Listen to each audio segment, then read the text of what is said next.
Subscribe करें और bell दबाएं ताकि कोई खबर रह न जाए।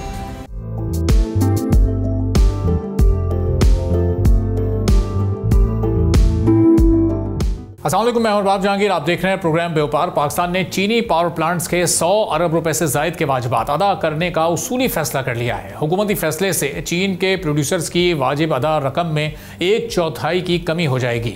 बजट में पावर सेक्टर की सब्सिडी से फंड जारी करने की हिदायत जारी कर दी गई है। अब तवक्को है कि चीनी पावर प्रोड्यूसर्स को जल्द ही 100 अरब रुपए फराहम कर दिए जाएंगे। चीनी पावर प्रोड्यूसर्स के लिए 100 अरब रुपए के अलावा 8 अरब रुपए भी मुख्तस किए गए हैं। हुकूमती हिदायत के मुताबिक चीनी IPPs को 100 अरब रुपए की अदायगियां 25 अगस्त तक क्लियर कर दी जाएंगी। जून तक CPEC पावर प्रोजेक्ट्स की बकाया रकम 423 अरब रुपए थी। चीनी IPPs को अदायगी के बाद वाजिबात 1/4 कम होकर सिर्फ 300 अरब रुपए तक रह जाएंगे। पाकिस्तान 2017 से चीनी IPPs को एनर्जी टैरिफ की मद में 5.1 ट्रिलियन रुपए अदा कर चुका है, जो सूद समेत मजमूई रकम का 92% से जायद बनता है। एनर्जी की असल कीमत 300 बिलियन रुपए से कम है, जबकि रकम में इजाफे की बड़ी वजह लेट पेमेंट सरचार्ज है। सरकारी, न्यूक्लियर, प्राइवेट और चीनी प्लांट्स के सर्कुलर डेट को खत्म करने के लिए लोकल कमर्शियल बैंक से तकरीबन 1.3 ट्रिलियन रुपए के मजीद कर्ज लेने की तैयारी हो रही है। 423 बिलियन रुपए के गैर अदाशुदा कर्ज 2015 के CPEC एनर्जी फ्रेमवर्क की खिलाफ वर्जी है, जो हुकूमत को वाजिबात मुकम्मल तौर पर अदा करने का पाबंद बनाना है। 100 अरब रुपए चीनी IPPs में बिलिंग के मुताबिक तकसीम किए जाएंगे और बेशतर रकम कोयले से चलने वाले 3 बड़े पावर प्लांट्स को मिलेगी। पाकिस्तान इंपोर्टेड कोयले से चलने वाले साहिवाल पावर प्लांट का 87 अरब रुपए का मखरूज है, जिसने गुज़िश्ता 8 सालों में 1.14 ट्रिलियन रुपए हासिल किए हैं। कोयले से चलने वाले हब पावर प्रोजेक्ट का भी 69 अरब रुपए का कर्ज मौजूद है। कोयले से चलने वाले पोर्ट कासिम पावर प्लांट के वाजिबात 85.5 बिलियन रुपए हैं, जबकि मजमूई बिल्स 1 ट्रिलियन रुपए से जायद थे। थरकोल प्रोजेक्ट के वाजिबात 55.5 बिलियन रुपए थे और क्लेम्स 566 बिलियन रुपए किए गए थे। बजट में सब्सिडीज की वजह से एनर्जी सेक्टर के सर्कुलर डेट में जून तक 800 अरब रुपए से जायद की कमी हुई है। साल 2024-25 के लिए सर्कुलर डेट में कमी 801 बिलियन रुपए के स्टॉक की वन टाइम पेमेंट की वजह से हुई। 801 अरब रुपए के सार्फिन के लिए डायरेक्ट सब्सिडी के तौर पर मुख्तस किए गए थे, लेकिन इसका इस्तेमाल सर्कुलर डेट को कम करने के लिए किया गया।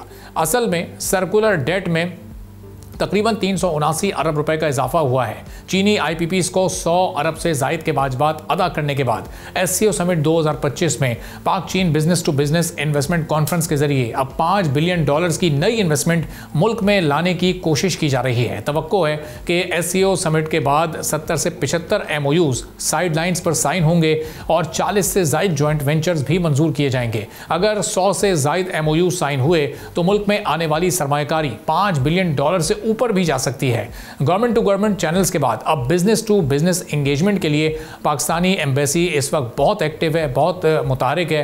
पिछले साल SCO समिट में 1.2 बिलियन से जायद के MOUs और एग्रीमेंट्स तय हुए थे और अब तक इनमें से 20% पर काम मुकम्मल किया जा चुका है। 850 बिजनेस टू बिजनेस मीटिंग्स के नतीजे में $600 मिलियन के 45 MOUs साइन किए जा चुके हैं और 60 MOUs अभी बातचीत के मराहिल में। और इसके साथ साथ CPEC 2 भी अब बहुत तेज़ी के साथ आगे बढ़ने के लिए पूरी तरह से में माजी में खासी हमने ताखीर देखी है, लेकिन अब दोनों ममालिक यानी पाकिस्तान और चाइना की जानिब से बहुत संजीदगी है, बहुत फोकस है और अब ये किस हद तक तेज़ी के साथ आगे बढ़ सकेगा। पूरी सूरत पर बात करने के लिए हमारे साथ मौजूद हैं डॉक्टर तलत शब्बीर साहब, डायरेक्टर हैं चाइना पाकिस्तान स्टडी सेंटर के। बहुत शुक्रिया डॉक्टर साहब, प्रोग्राम के लिए आपने वक्त निकाला। अब CPEC 2 जो पहले ही काफ़ी ताखीर का शिकार हो चुका है, CPEC 1 को पाकिस्तान की इकॉनमी में एक गेम चेंजर तस्लीम किया जा रहा था, अब ये CPEC 2 कितनी तेज़ी के साथ मुकम्मल हो सकेगा? संजीदगी और फोकस इस वक्त पाकिस्तान और चाइना दोनों ममालिक का आप कितना देख रहे हैं? देखिए, ये जो CPEC है, इसमें जो भी जब से ये एफर्ट दोनों ममालिक के दरमियान शुरू हुई, उस वक़्त से कुछ हालात ऐसे हुए, बीच में कोविड आया, कुछ फाइनेंशियल मामला, कुछ इकॉनमी के मामला, उन चीज़ों ने इसको इफ़ेक्ट तो किया। लेकिन यह है कि ये CPEC जो है, ये चाइना और पाकिस्तान के दरमियान ऐसा प्रोजेक्ट है जिस पे कभी भी दोनों ममालिक एक पेज पे रहे और कभी भी इसमें ताख़ीर या ऐसा कोई ताख़ीरी हरबा इस्तेमाल नहीं हुआ जो एक आम तासर अवामी सतह पे पाया जाता है। देखिए, CPEC बहुत इंपॉर्टेंट प्रोजेक्ट है चाइना के हवाले से, क्योंकि चाइना के लिए बेल्ट एंड रोड इनिशिएटिव की सक्सेस का इन्हिसार CPEC के ऊपर है। पाकिस्तान के लिए बहुत इंपॉर्टेंट प्रोजेक्ट है कि मैं इस प्रोजेक्ट को पाकिस्तान की तारीख में सबसे अहम एक इकनॉमिक रिवाइवल का प्रोजेक्ट समझता हूँ, और ये एक बहुत हमारे लिए तारीखी मौका है कि हम इससे फ़ायदा उठा के अपनी इकॉनमी को, अपने इंफ्रास्ट्रक्चर को, अपने इंडस्ट्री को, इनको रिवाइव कर सकते हैं और ग्वादर पोर्ट को एक बड़ी मेगा पोर्ट बनाने में कामयाब हो सकते हैं। देखिए, इस गवर्नमेंट की एफर्ट और गुज़िश्ता गवर्नमेंट्स भी जो थी, सब की एफर्ट यही थी कि CPEC अपने अहदाफ पूरे करे और जो एक मुकर्ररा वक्त है उसके ऊपर वो मुकम्मल हो। अभी की बात करते हैं कि जब अभी ये गवर्नमेंट आई तो इस गवर्नमेंट में एक अच्छा ख्याल ये आया कि कुछ फोकस काम किया जाए मुख्तलिफ सेक्टर्स में। तो वो हमने देखा कि कुछ फोकस हुए कुछ प्रोजेक्ट्स पे, कि जो प्रोजेक्ट्स अभी तक कंप्लीट नहीं हुए उन पे फोकस करके कंप्लीट किया जाए, और आइंदा आने वाले प्रोजेक्ट भी ऐसे हों जो कि बहुत ज़रूरी हैं, अशद ज़रूरी हैं, और उन पे फोकस किया जाए।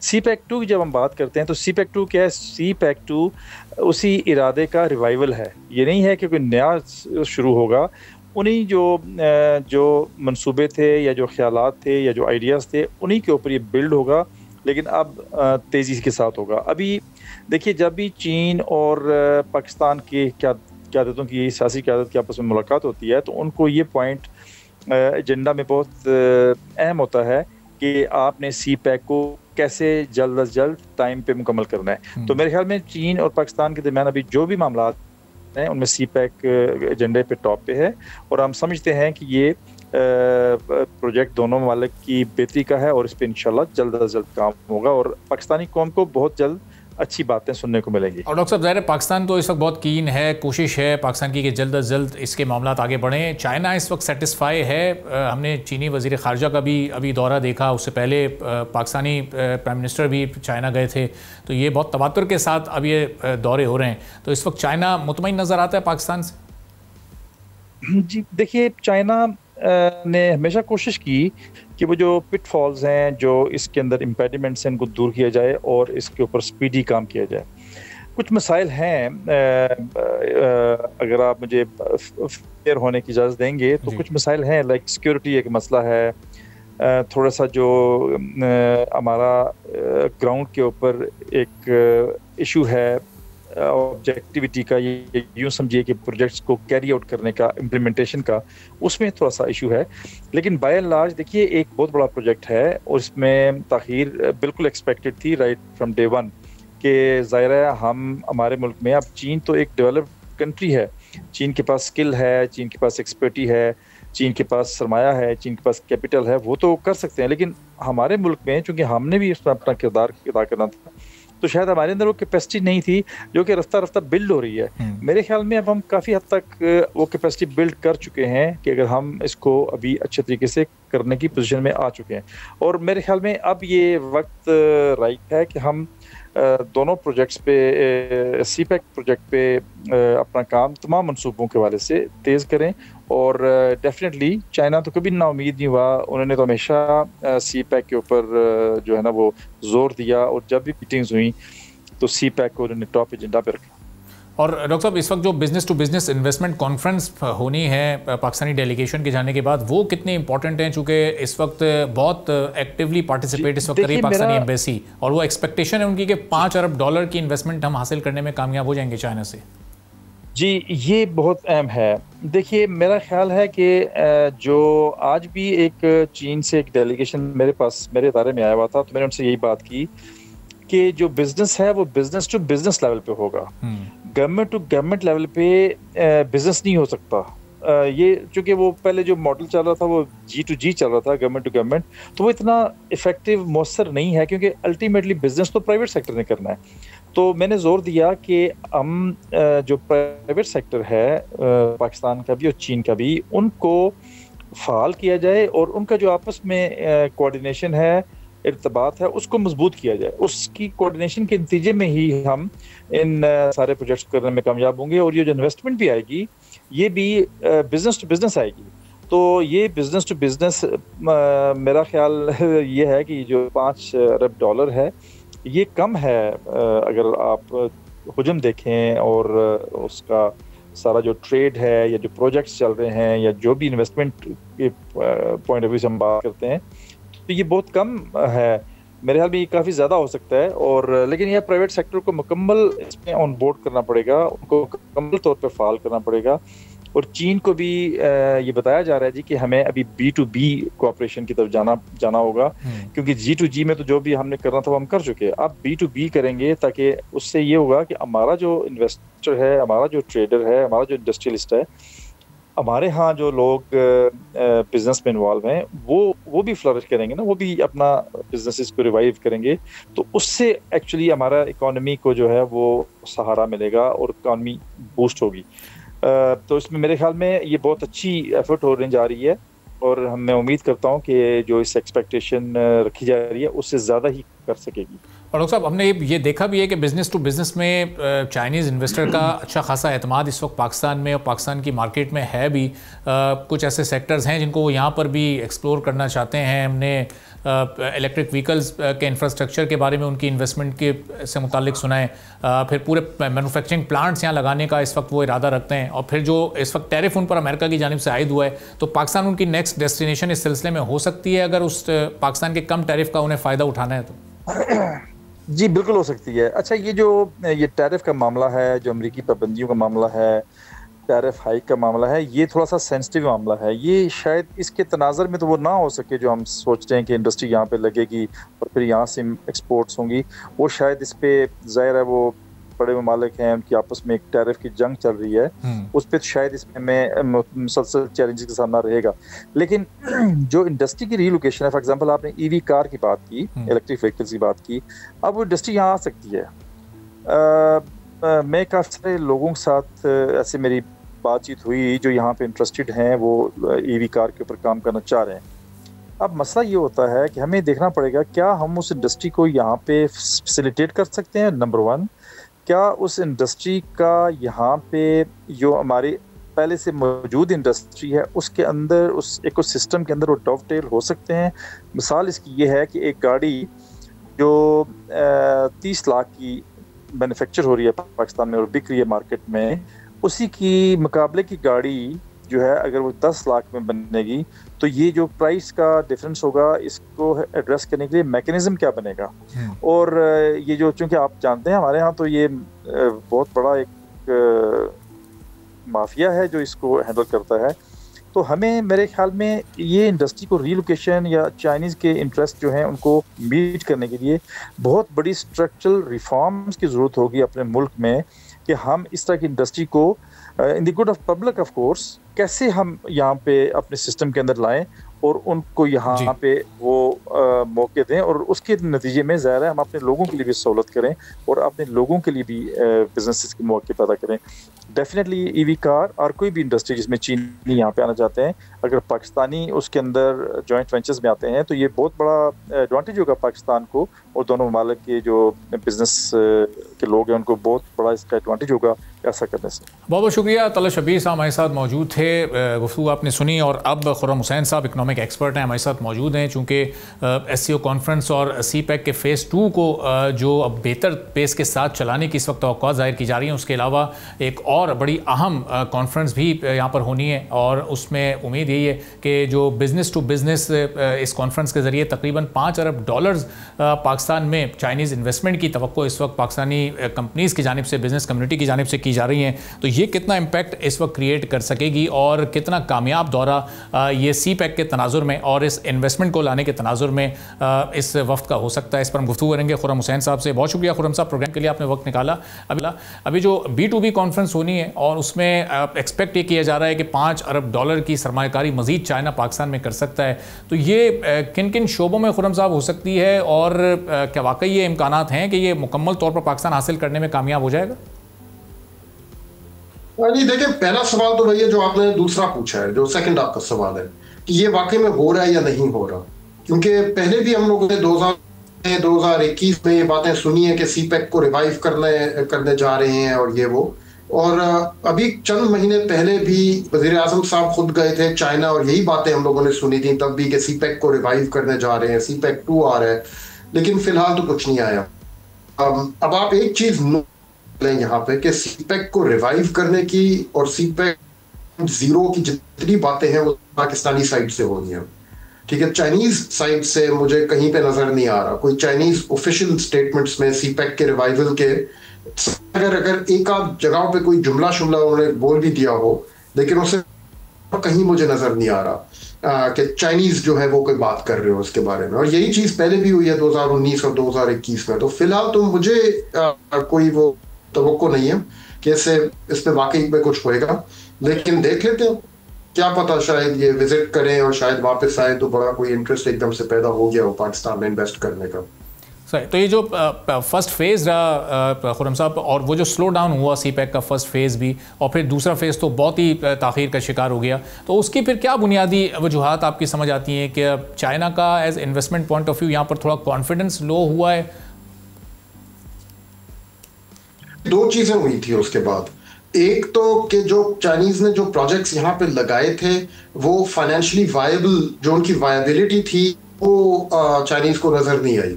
लगाने के बाद पाकिस्तान में एक बैलेंस ऑफ पेमेंट्स क्राइसिस आ गया और 2022 क्राइसिस इतना वो उसने जोर पकड़ लिया कि फॉरेन एक्सचेंज को यहाँ पे राशन किया जा रहा था। और उस पूरे से ये प्रोग्राम्स, जब से ये सारे प्रोजेक्ट्स कमर्शियल ऑपरेशंस इन्होंने शुरू किए तब से लेके आज तक कोई खास ये लोग अपने डिविडेंड्स वापस भेज नहीं सके।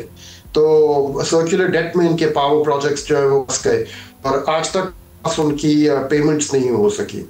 तो नंबर वन तो उनको एक ये प्रॉब्लम नजर आई कि भाई यहाँ पे प्रोजेक्ट लगाना तो एक चीज है, लेकिन जब उसको चलाएंगे तो ये फाइनेंशियली वायबल नहीं होते हैं, नंबर वन। नंबर टू, फिर सिक्योरिटी की इश्यूज आई जो चाइनीज ने हर मुलाकात में पाकिस्तान के साथ रेज किए हैं कि यहाँ पे दहशतगर्दों के हमले हुए, चाइनीज नेशनल्स को टारगेट गया, कराची शहर में हुआ, ये दासू में जो हाइड्रो पावर प्रोजेक्ट पे जो चाइनीज लोग काम कर रहे थे वहां पे हुए। और ये चाइनीज परसेप्शन में बहुत बड़ी चीज थी। हम लोग तो दहशतगर्दी के हमलों को एक दिन सॉल्व करने के बाद भूल जाते हैं, लेकिन ये लोग नहीं भूलते। इनके लिए बहुत सीरियस चीज होती है ये। तो जहां पर देखा है कि में सिक्योरिटी के मसले हैं नंबर वन, और नंबर टू फाइनेंशियली वायबल है नहीं यहाँ का जो बिजनेस एनवायरनमेंट है, तो उसकी वजह से उनका कॉन्फिडेंस काफी हिल गया कि पाकिस्तान में मजीद इन्वेस्टमेंट्स करने का कोई फायदा नहीं है उनके लिए। फिलहाल तो उनकी ये पसंद थी। अब देखते हैं अगर ये पसंद चेंज हो गई है तो we'll find out. Pakistani embassy और एम्बेसडर बीजिंग में बहुत इस वक्त ऑप्टिमिस्टिक हैं, और आज ही की जो खबर है उसमें ऐसा महसूस हो रहा है बड़ा उन्होंने होमवर्क किया है और बहुत वो होपफुल हैं कि यकीनी तौर पर इसमें पाकिस्तान के लिए कुछ बेहतर मौशी मफाद हासिल हो जाएगा पाकिस्तान को इस पूरे दौरे के दौरान। तो उनके ऑप्टिमिज्म को फिर हम कोई अहमियत दें इस वक्त? बेशक दें, लेकिन आप यही याद रखेंगे 2021 में भी यही वाली फीड की जा रही। जाहिर बात है वहां कोई ऑफिशियली ये नहीं कहेगा कि भाई यहाँ तो कोई इंटरेस्ट नहीं है आपके साथ डील कर, ठीक है। जाहिर सी बात है कि एम्बेसी का ऑफिशियल कोई पब्लिक में नहीं कहेगा। वजीर आजम साहब लास्ट गए दौरे पे, उसकी एग्जैक्ट डेट मुझे भी भूल गई है, लेकिन आप खुद देख लें वहां पहले ही वो चाइना से तब भी यही बातें करते गए थे हम लोग इन्वेस्टमेंट वहां से लाइन अप करेंगे और फलाना ढमकाना। ज्यादातर जो उनकी मीटिंग्स हुई वो तो पाकिस्तानियों के साथ ही थी। जो हमारे पास वीडियोस और फोटो ऑप्स भी वहां से हैं तो वही थी जहां वजीर आजम साहब खिताब कर रहे हैं अपनी ही डेलीगेशन के साथ। तो साइड से इतना इंटरेस्ट मुझे नहीं महसूस हो रहा जितना पाकिस्तानी साइड से है। और अब जितना मर्जी यहाँ से हम लोग ऑप्टिमिज्म का इज़हार कर ले, जब तक दूसरी साइड से आपको इंटरेस्ट नहीं नजर आएगा और जब से दूसरी चाइनीज साइड से आप नहीं नजर आएगी तो फिर आप नहीं कह सकते कि ये कोई डील रिवाइव होने जा रही है। अच्छा, कुछ और सेक्टर्स अगर हम देखते हैं खुर्रम साहब, जैसे ऑटोमोबाइल सेक्टर है या इलेक्ट्रिक व्हीकल सेक्टर है, उसमें हम चाइना का थोड़ा इंटरेस्ट इस वक्त पाकिस्तान में इन्वेस्टमेंट पॉइंट ऑफ व्यू से देख रहे हैं। वो इंफ्रास्ट्रक्चर भी ईवी स्टेशंस का डेवलप करना चाहते हैं, उनकी कंपनीज भी यहाँ आकर कार के प्लांट्स लगाना चाहती हैं। पंजाब में एक ऐलान हुआ है। तो ये कुछ सेक्टर्स में तो इस वक्त चाइना का इंटरेस्ट मौजूद है। जी हाँ,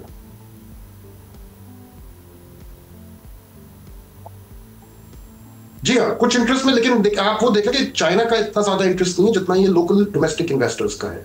ठीक है, ये जॉइंट वेंचर्स हैं जिनकी आप बात कर रहे हैं। जो 3 या 4 जो चाइनीज इलेक्ट्रिक व्हीकल मैन्युफैक्चरर्स जो आए हैं पाकिस्तान में, ये लोकल इन्वेस्टर्स हैं जिन्होंने जॉइंट वेंचर किया है, बिल्कुल जैसे हमारे जापानीज के साथ टोयोटा, होंडा और सुजुकी के वो हैं अरेंजमेंट्स। ये वही चीज है। तो this is more Pakistani investor जो चाइनीज ब्रांड के साथ टाई अप करके उसकी लोकल असेंबली यहाँ पे अरेंज करवा रहे हैं ताकि लोकल मार्केट में उसको आगे बेच सके। एंड ये एक अलग चीज होती है ऑल टुगेदर, बजाय इसके कि इसमें अब कितनी चाइनीज इक्विटी पार्टिसिपेशन है I don't know in projects में, वो देखा जा सकता है। लेकिन उसूलन जितनी भी होगी वो हो जाएगा, उसका रिटर्न ऑन इक्विटी हो जाएगा रेंज उनके लिए। लेकिन इसका ये नहीं मतलब ये एफडीआई नहीं है, ये फॉरेन डायरेक्ट इन्वेस्टमेंट नहीं है जो जिसकी बात की जा रही है सीपेक के हवाले से। सही। और सेम केस हमारे मिनरल सेक्टर में भी है, वहाँ पर भी कुछ चाइनीज कंपनी का इस वक्त इंटरेस्ट डेवलप हो रहा है हमारे माइंस एंड मिनरल सेक्टर में इन्वेस्टमेंट के लिए, तो उसको फिर किस हद तक कम सी और वो कितनी इक्विटी वहाँ पर आ सकती है आपके अंदाजे के मुताबिक? नहीं, उधर तो है, पोटेंशियल है। एंड अगेन वो सेक्टर, उसकी डायनामिक्स अलग होती हैं। उधर आएंगे तो रिकोडिक का मॉडल देखेंगे और कहेंगे वही वाली प्रोटेक्शंस जो आपने रिकोडिक वालों को दी हैं वो हमें भी मिले। याद रखें चाइनीज की ऑलरेडी एक बहुत बड़ी माइनिंग इन्वेस्टमेंट यहाँ पे कोई 20 साल से ऑपरेट कर रही है, तकरीबन 22-23 साल से। वही बलोचिस्तान में रिकोडिक के साथ, उसका एग्जैक्ट लोकेशन अभी नाम भी मुझे अभी भूल रहा है, लेकिन बिल्कुल रिकोडिक माइंस जहाँ पे उनके साथ पड़ोस बहुत बड़ी एक चाइनीज इन्वेस्टमेंट है जो अब खत्म होने वाली है ऑलमोस्ट, क्योंकि उन्होंने निकाल लिया वहां से। सैंडिक की या सियादिक की या सैंडिक की बात कर रहे हैं आप? सैंडक की मैं बात कर रहा हूँ, बिल्कुल सही सैंडक की बात कर रहा हूँ मैं। और अब वो जा रहे हैं वहां से, तो उनके पास एक तजुर्बा भी है कि ये एक सेक्टर है जहां पे हमने इन्वेस्ट किया है, अगर मॉडल सही हो तो इधर इन्वेस्ट करने के बाद कुछ हमारा फायदा भी हो जाता है, आ सकेंगे। लेकिन अगेन उस इन्वेस्टमेंट को सीपेक कहना मुश्किल होगा, क्योंकि जब सेटअप पे आया था सीपेक जो auto invest to do with CPEC, वो एक अलग चीज है। ठीक है, थैंक यू सर, बहुत शुक्रिया। खुर्रम हुसैन साहब, इकोनॉमिक एक्सपर्ट, हमारी गुफ्तगू आपने सुनी। एक ब्रेक लेते हैं, ब्रेक के बाद वापस आएंगे, एक और अहम मौजू पर बात करें।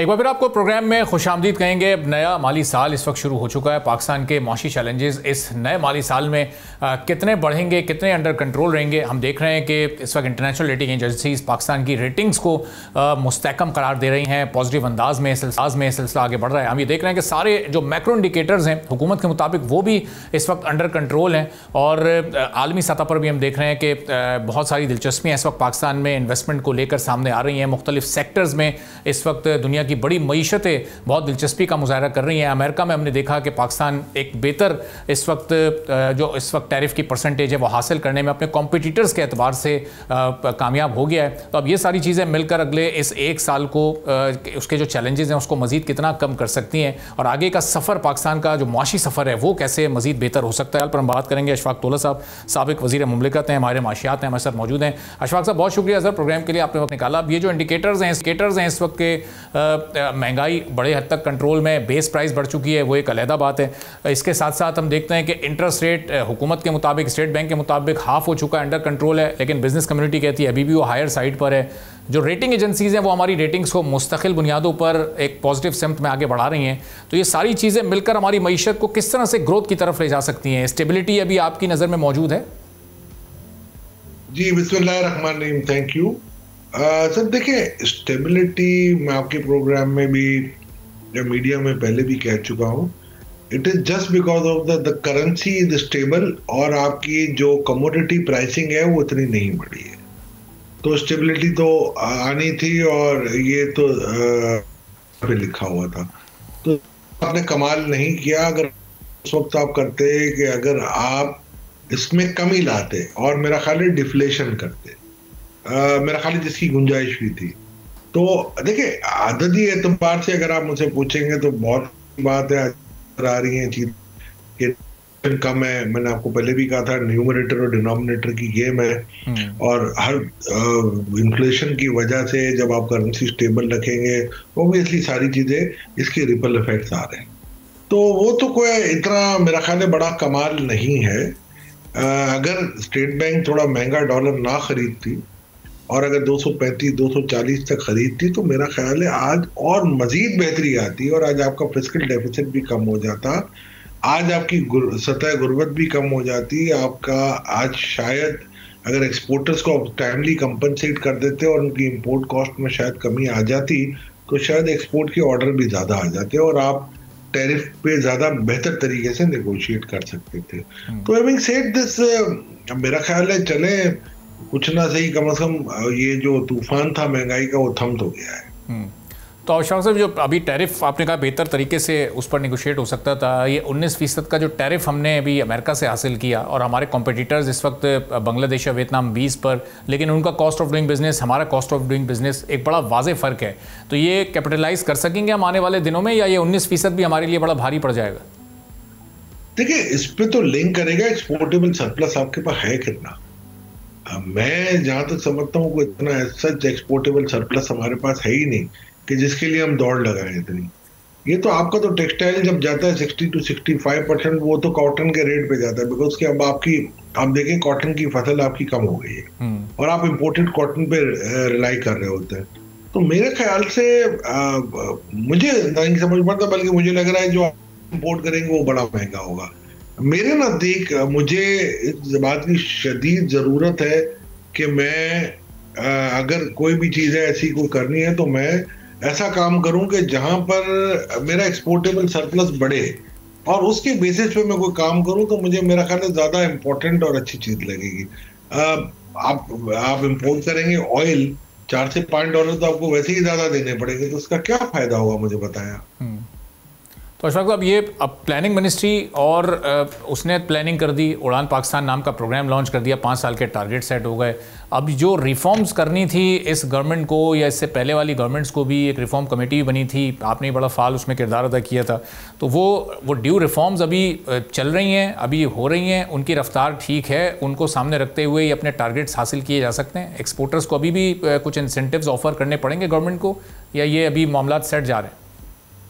देखिए, आप मुझे एक चीज बताएं कि आप ये जो कह रहे हैं ना मुझे कि उड़ान पाकिस्तान, आप मुझे बताएं आपने जितना इंपोर्ट खोलना शुरू कर दिया है और आपका करंट अकाउंट डेफिसिट जो बढ़ना जाना शुरू हो रहा है, तो मुझे बताएं इससे क्या फायदा होगा आपका। मैं तो नहीं समझता। आप देखें करंट अकाउंट डेफिसिट बढ़ गया, आपकी इंपोर्ट बढ़ गई, आप गाड़ियों की इंपोर्ट कर करके क्यों आप अपनी मईशत को तबाही के दहाने पे लेके जा रहे हैं। आज फिर आपने कदगन लगाई कि जी 40% ड्यूटी लगा देंगे हम आपके कुछ, मगर जो नई गाड़ियां आ रही हैं इन पे आपने कोई कदगन नहीं लगाई। ये हमारी इस वक्त कंजम्पशन सोसाइटी नहीं हो सकती। हमें सेविंग की तरफ राग़ब करना है, लोगों को इन्वेस्टमेंट एक्यूमुलेशन करनी है। लोकल इन्वेस्टमेंट को आपको इन्वेस्टमेंट टू जीडीपी बढ़ाना है। आपका investment to GDP is the lowest in the area. आप बताएं सेविंग टू जीडीपी आपका one of the lowest in the area. तो आप इन चीजों पे क्यों नहीं दे, की तरफ क्यों जा रहे हैं? एक ने मिलके फैसला कर लिया ड्राइंग रूम करके जाओ, कुछ नहीं होगा। आपके पहले आपने महीने में देख लिया आपका पीआरआई सही से आप डिजाइन करें, आप अल्टीमेट बेनिफिशियरी को ये आप दें बेनिफिट, इंस्टेड ऑफ कि आप एक बैंकिंग के थ्रू आप एक पीआरआई देने के लिए करते हो, उसको भी आपने बंद कर दिया। तो ये चीजें जिस बहुत हद तक प्लानिंग करके पाकिस्तान को बहुत सही मायने तरक्की के राह पे गामजन किया जा सकता है। तो अशफाक साहब, इन्वेस्टर कॉन्फिडेंस रेस कैसे होगा? हम देख रहे हैं कि इंटरनेशनल एजेंसीज जब आपकी रेटिंग्स को बढ़ाती हैं तो उसके नतीजे में ओवरसीज़ इन्वेस्टर्स के लिए भी एक एतमाद की फ़िज़ा कायम होती है। लोकल इन्वेस्टर का इस वक्त एतमाद है हमारी अपनी मार्केट पर, इन पॉलिसीज़ पर जो इस वक्त इम्प्लीमेंटेड है? वंस बीटन ट्वाइस शाय। आप देख इन्वेस्टर जो है वो बहुत बड़े उसमें समझ के साथ कर रहे हैं। इंडस्ट्रियलाइजेशन की तरफ वो गामजन नहीं है। उसकी कोशिश होती है कि इन्वेस्टमेंट कर दे रियल एस्टेट के अंदर, या बाहर से भी जो पैसा आ रहा है वो ज़्यादातर उन नॉन रेजिडेंट पाकिस्तानी का आ रहा है कि जो कोशिश कर रहे हैं कि जी रियल एस्टेट वगैरह के प्रोजेक्ट्स में वो इन्वेस्ट कर दें। तो बाकी स्टॉक अच्छा पैसा आ रहा है, फॉरेन फंड का भी आ रहा है, म्यूचुअल फंड या लोकल भी काफ़ी कर रहे हैं, इनके भी अपने मसाइल हैं। हम हर चीज को टैक्स की नजर से देख रहे हैं, हत्ता कि tax is a by product. Investment होगी, आपकी रेवेन्यू जनरेशन होगी, उससे टैक्स आएगा। बट हमारी ये स्लोगन बन गया है, it is business which has to conform itself to the tax and not tax with the business. उल्टा है, आपको बिजनेस टैक्स को कंफर्म नहीं कर सकता, आपको टैक्स को बिजनेस को कंफर्म करना है। तो ये ये आपको आपकी पॉलिसियों में आपको रवानी पड़ेगी, आपको उस पॉलिसी को ठीक करना पड़ेगा, जब जाके इन्वेस्टर का कॉन्फिडेंस तो फिर आपको लॉन्ग टर्म पॉलिसीज लेनी होंगी। देखिए 73 के नेशनलाइजेशन, जिन 22 खानदानों ने पाकिस्तान से बाहर पैसा भेज दिया, उनका कॉन्फिडेंस आज तक कहाँ बिल्ड हुआ है? ये जितने भी ग्रुप अगर आप देख रहे हैं आज, बहुत शायद शादोनाद ग्रुप होगा जो वापस आया है अपने पैसे लेके, जैसे हबीब ग्रुप टाइप के ग्रुप। बाकी उनमें से भी अभी फुल पोटेंशियल पे वो नहीं आए। तो क्या हम दुनिया में क्या कहते हैं, वॉरेन बुफे, बिल गेट्स, हम ये पैदा नहीं कर सकते? हमारे पास पूरा पोटेंशियल था, बट इन्वेस्टर कॉन्फिडेंस नहीं था और उसकी वजह से आज हमने 50 साल खो दिए। तो इन्वेस्टर कॉन्फिडेंस नहीं है, और उस वक्त आएगा जब आप लॉन्ग टर्म पॉलिसी देंगे और ये पकड़ दकड़ की मैनेजमेंट से दूर रहेंगे। तो अशफाक साहब, औरंगजेब साहब जो इस वक्त वज़ीर ख़जाना है, बड़े सीजन बैंकर भी रहे हैं और ज़ाहिर है उनका एक अपना एक्सपीरियंस भी है। उनके आने के बाद जो एक पॉजिटिव चेंज, एक पॉजिटिव फील खासतौर पर इन्वेस्टर कॉन्फिडेंस के हवाले से जनरेट होनी चाहिए थी, इसका मतलब वो जनरेट करने में अभी तक वो नाकाम रहे हैं। हम कुछ सेक्टर्स तो देख रहे हैं कि वो माइनिंग सेक्टर है या इलेक्ट्रिक व्हीकल्स का सेक्टर है, या चाइना, अमेरिका या कुछ सऊदी, कुछ कैनेडियन कंपनीज इस वक्त इंटरेस्ट शो कर रही हैं, लेकिन ओवरऑल कॉन्फिडेंस फिर आपको नज़र नहीं आ रहा, ना लोकली ना इंटरनेशनली। देखिए माइनिंग का जहां तक कॉन्सेप्ट हुआ, आज से 2 पहले एक जियोलॉजिकल सर्वे का छपा था डॉक्यूमेंट, जिसमें कहा था $6 ट्रिलियन की पाकिस्तान की माइनिंग है, और मिनरल वो 16 बढ़ गए।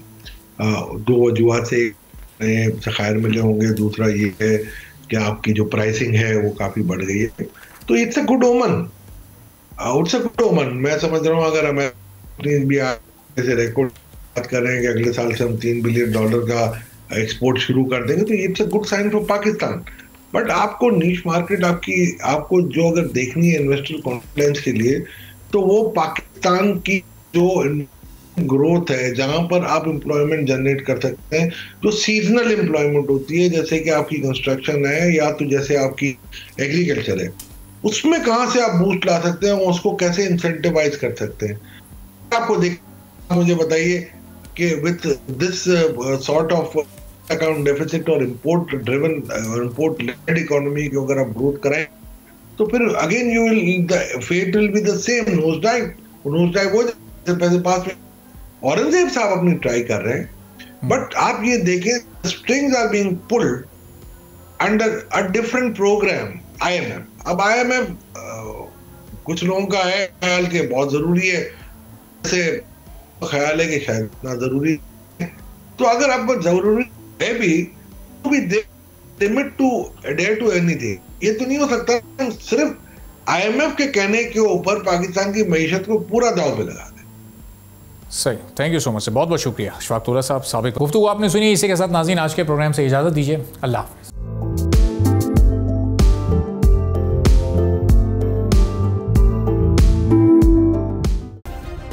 सब्सक्राइब करें और बेल दबाएं ताकि कोई खबर रह न जाए।